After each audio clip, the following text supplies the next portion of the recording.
Hi friends, it's Miss A. How's everybody? Gonna do another story. This one's called Night Tree. On the night before Christmas, we always go to find our tree. We bundle up so we're warm. Nina is already wearing her boots that are too big for her. She has been wearing them all day. Dad sets our box in the back of the truck with the rest of his stuff, and the four of us squish into the front seat. We drive through the bright Christmas streets to where the dark and quiet begin. Nina is almost asleep in Mom's lap when we stop. Are we there, I ask, and Dad says yes, and rolls down the windows so we can smell the tree smell. We scramble out. There are oaks growing here and alder and maples that are bare now and white in the moonshine. The pines and the spruces are the firs are green. This is called Luke's Forest, but Dad says it's not really a forest, just a nice forgotten place where our town ends. Dad goes first on the path between the trees, carrying our box and the big red lantern. Mom and Nina go next, holding hands. I come last with the blanket. It hasn't snowed yet.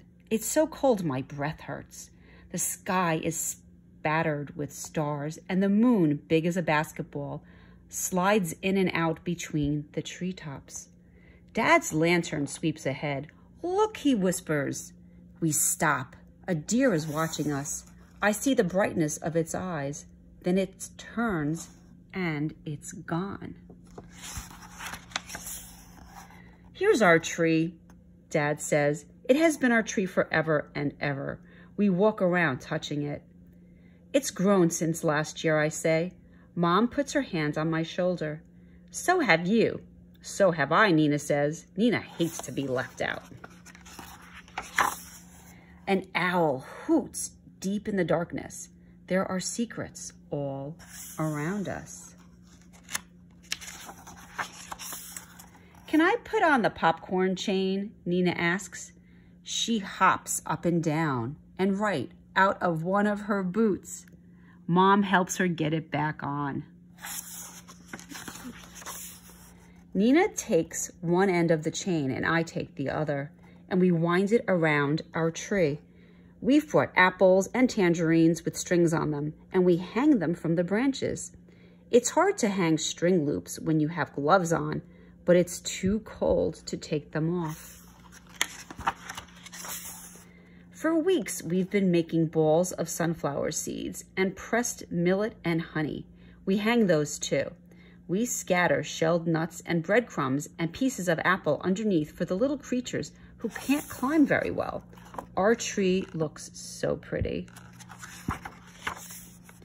Mom says I should spread the blanket so we can sit and admire our tree. She has brought a thermos of hot chocolate. I take off my gloves and toast my hands around the warm cup. Dad turns off the lantern and we stay quiet, hoping some of the little animals will come while we're here, hoping the deer will come back, but it doesn't. It's shy, Dad says. I'm shy too, Nina tells him. Before we leave, she and I get to choose a Christmas carol to sing. I choose O Come All Ye Faithful. Nina chooses Old MacDonald Had a Farm. That's not a Christmas song, silly, I tell her. But Mom says it's fine, and a very nice song too. We sing fast because there are a lot of verses and it's getting colder. After the last EIO, we gather up our things and head for the truck. I look back once. Our tree has folded itself into the darkness, but I think I can still see it. Stars caught in its branches and the moon swinging up on top. Nina gets tired and Dad has to wrap her in the blanket and carry her.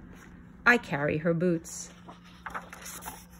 Later in bed, I think about our tree, and sometimes next day when the aunts and uncles and the cousins are at our house and it's noisy and happy, I let my mind go back to Luke's forest. I think of the birds having Christmas dinner and the squirrels and the opossums and the raccoons and the skunks.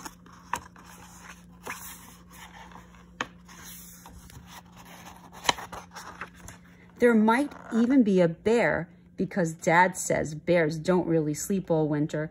And if one's going to wake up, I just bet it would wake up for Christmas.